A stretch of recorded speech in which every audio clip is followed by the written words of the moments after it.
नमस्कार। स्वागत है आपका उत्कृष्ट क्लासेस में। तो हम लोग देख रहे थे भारत का भौतिक विभाजन के बारे में, जिसमें कि भारत को हमने भौतिक स्वरूप के आधार पर 6 भागों में बांट रखा था। पहला था उत्तर का पर्वतीय प्रदेश, फिर उत्तर का विशाल मैदान, दक्षिण का पठार, भारत के तटीय प्रदेश, भारत का द्वीपीय समूह और ग्रेट इंडियन डेजर्ट। जिसमें कि हम लोगों ने उत्तर का पर्वतीय प्रदेश, उत्तर का विशाल मैदान और दक्षिण का पठार के बारे में जानकारी प्राप्त कर ली थी। तो आज की क्लास में हम लोग देखेंगे भारत का मरुस्थल के बारे में, भारत के तटीय प्रदेश के बारे में और भारत के द्वीपीय समूह के बारे में। सबसे पहले हम लोग देखते हैं भारत का मरुस्थल।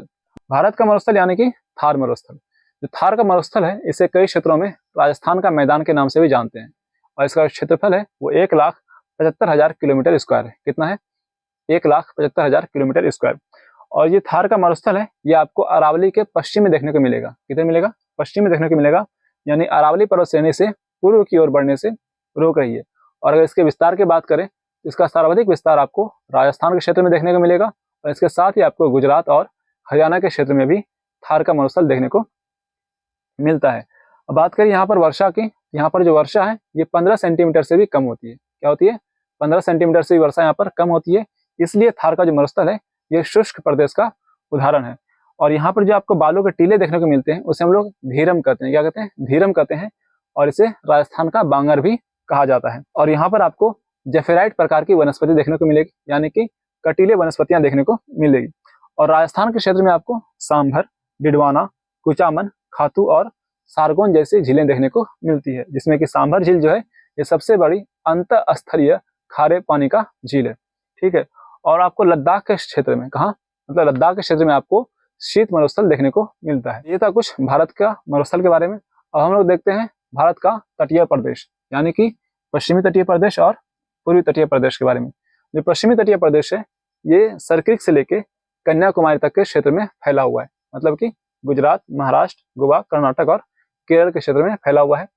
जो सर्किट से लेके दमन तक का क्षेत्र है इसे हम लोग कहते हैं गुजरात का मैदान। कौन सा मैदान? गुजरात का मैदान। और दमन से लेके जो गोवा तक का क्षेत्र है उसे हम लोग कहते हैं महाराष्ट्र का मैदान।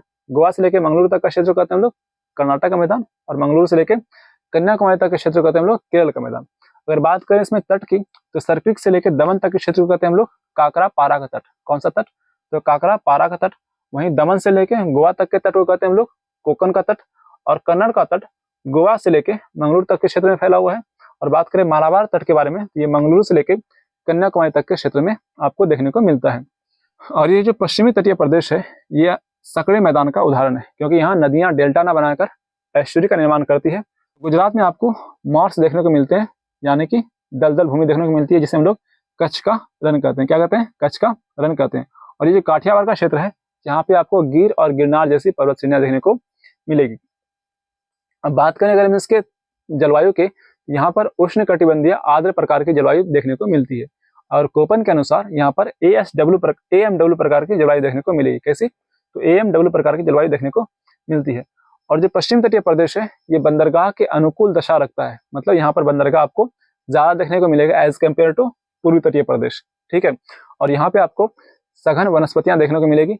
और गुजरात के क्षेत्र में आपको मैंग्रोव वन भी देखने को मिलते हैं। और यहाँ पर जो कृषि होती है वो केला, नारियल और काजू की खेती की जाती है। किधर? तो पश्चिम के तटीय प्रदेश में। लेकिन यहाँ पर लवणीकरण और जो मृदा अपरदन है ये सबसे बड़ी समस्या देखने को मिलती है। अगर हम बात करें पूर्वी तटीय प्रदेश के बारे में तो इसका विस्तार स्वर्ण रेखा नदी से लेकर कन्याकुमारी तक के क्षेत्र में देखने को मिलेगा। कहां से कहां तक? स्वर्ण रेखा नदी से लेकर कन्याकुमारी तक के क्षेत्र में देखने को मिलेगा। ये आपको उड़ीसा का मैदान पड़ता है, यहाँ पर आंध्र प्रदेश का मैदान और फिर तमिलनाडु का मैदान। अगर बात करें स्वर्ण रेखा नदी से लेकर महानदी के बीच के तट को क्या कहते हैं? वो कहते हैं उत्कल का तट। वहीं उत्तरी सरकार का तट जो है ये महानदी से लेकर कृष्णा नदी तक के क्षेत्र को कहेंगे। और कृष्णा नदी से लेकर कन्याकुमारी तक के क्षेत्र है यहाँ पे आपको कोरोमंडल का तट देखने को मिलेगा। और जो पूर्व का तटीय प्रदेश है ये चौड़े मैदान का उदाहरण है, क्योंकि यहाँ पे नदियां डेल्टा बनाती है। ठीक है। और इसी क्षेत्र में आपको मतलब तट के समीप ही आपको लेगुन देखने को मिलेंगे, जैसे कि चिल्का लेगुन और पुलिकट लेगुन। ठीक है। और इस क्षेत्र में आपको जलोढ़ मृदा देखने को मिलती है। कैसी मृदा? जलोढ़ मृदा देखने को मिलेगी। और यहाँ का जलवायु है ये उष्ण कटिबंधीय प्रकार का जलवायु है। लेकिन कोपेन ने कोरोमंडल तट को AS प्रकार के जलवायु में वर्गीकृत कर रखा है, क्योंकि यहाँ पर लौटते मानसून के समय मतलब कि शीत ऋतु के आसपास आपको वर्षा देखने को मिलती है। और जो कृष्णा गोदावरी का जो बेसिन है, कौन सा? कृष्णा गोदावरी का जो बेसिन है यहाँ पे आपको प्राकृतिक गैस का उत्पादन भी देखने को मिलेगा। और इस क्षेत्र में धान और तंबाकू की खेती की जाती है। कौन सी खेती? धान और तंबाकू की खेती की जाएगी। और यहाँ पर भी मृदा अपरदन, लवणीकरण की समस्या देखने को मिलेगी और इसके साथ ही बाढ़ की समस्या भी आपको यहाँ पर देखने को मिलती है। ये था भारत के मरुस्थल के बारे में कुछ और भारत के तटीय प्रदेश के बारे में कुछ। अब हम लोग देखेंगे भारत का द्वीपीय। तो जानते हैं हम लोग भारत का द्वीपीय प्रदेश के बारे में, जिसमें कि हम लोग देखेंगे लक्षद्वीप के बारे में और अंडमान और निकोबार द्वीप समूह के बारे में। तो जो लक्षद्वीप है ये भारत के पश्चिम में स्थित है, यानी कि अरब सागर में स्थित है। वहीं बात करें अंडमान निकोबार की, तो ये भारत के पूर्व में स्थित है, यानी कि बंगाल की खाड़ी में देखने को मिलता है। तो जो लक्षद्वीप है ये कहाँ स्थित है? ये अरब सागर में स्थित है। और लक्षद्वीप में लगभग 36 द्वीप है। कितने हैं? लगभग 36 द्वीप है। वहीं एक राजधानी की बात करें तो इसकी राजधानी कवरत्ती है। क्या इसकी राजधानी? कवरत्ती है। और जो लक्षद्वीप है ये परवाल भित्ति से निर्मित है। किससे निर्मित है? ये परवाल भित्ति से निर्मित है। और यहाँ पे आपको मैंग्रोव वन देखने को मिलते हैं। कौन से वन? मैंग्रोव वन देखने को मिलेंगे। और जो 8 डिग्री चैनल है, कौन सा? मतलब 8 डिग्री अक्षांश जो है ये लक्षद्वीप को मालदीव से अलग करता है। किससे? लक्षद्वीप को मालदीव से अलग करेगा। और बात करें 9 डिग्री चैनल की, तो ये मिनिकॉय को कावेरी से अलग करता है। दोनों द्वीप किसके? लक्षद्वीप के ही हैं, लेकिन मिनिकॉय और कावेरी कौन अलग करेगा? तो 9 डिग्री चैनल अलग करता है। अगर बात करें कि लक्षद्वीप के कुछ प्रमुख जो द्वीप हैं वो कौन कौन से हैं, तो मिनिकॉय, कविरत्ती, काले पानी, बित्रा, आगाती, किल्तन, सुहेली, कदमत और एड्रोट। ये क्या है? कुछ प्रमुख द्वीप हैं किसके? लक्षद्वीप के। ठीक है, तो ये था लक्षद्वीप के बारे में। अब हम लोग देखते हैं अंडमान और निकोबार द्वीप समूह के बारे में। जो अंडमान और निकोबार द्वीप समूह है ये हिमालय का ही विस्तार है। किसका विस्तार है? हिमालय का विस्तार है। जब हिमालय नामचा बरवा से दक्षिण की ओर मुड़ती है, यानी कि म्यांमार से सीमा बनाते हुए कहाँ प्रवेश करती है? तो बंगाल की खाड़ी में प्रवेश करती है। और उसी का कुछ हिस्सा क्या है हमारा? अंडमान और निकोबार द्वीप समूह। और इसमें लगभग 572 द्वीप आपको देखने को मिलते हैं। सबसे ऊपर आएगा आपका उत्तरी अंडमान, मतलब नॉर्थ अंडमान, बीच में आएगा मध्य अंडमान, फिर दक्षिणी अंडमान और लिटिल अंडमान। और उसके बाद कोर निकोबार, लिटिल निकोबार और ग्रेट निकोबार। जो अंडमान और निकोबार को जो अलग करता है वो करता है 10 डिग्री चैनल। क्या करता है? 10 डिग्री चैनल अंडमान को निकोबार से अलग करता है। इसमें कितने द्वीप हैं? लगभग 572 द्वीप आपको देखने को मिलेंगे। ये हिमालय का ही विस्तार है। जो अंडमान निकोबार की राजधानी है वो क्या है? वो है पोर्ट ब्लेयर। क्या राजधानी है? तो पोर्ट ब्लेयर राजधानी है। और अगर बात करें अंडमान निकोबार द्वीप समूह की प्रमुख चोटियों की, तो कौन कौन सी है? सैंडल पीक, माउंट डिओवेली, माउंट कोवे और माउंट थूलियर। ठीक है, अगर बात करें इसमें सबसे ऊंची चोटी कौन सी है, तो वो है सैंडल पीक, जो कि आपको उत्तरी अंडमान में देखने को मिलेगा। और दूसरे नंबर पे आता है माउंट थूलियर, जो कि आपको ग्रेट निकोबार में देखने को मिलता है।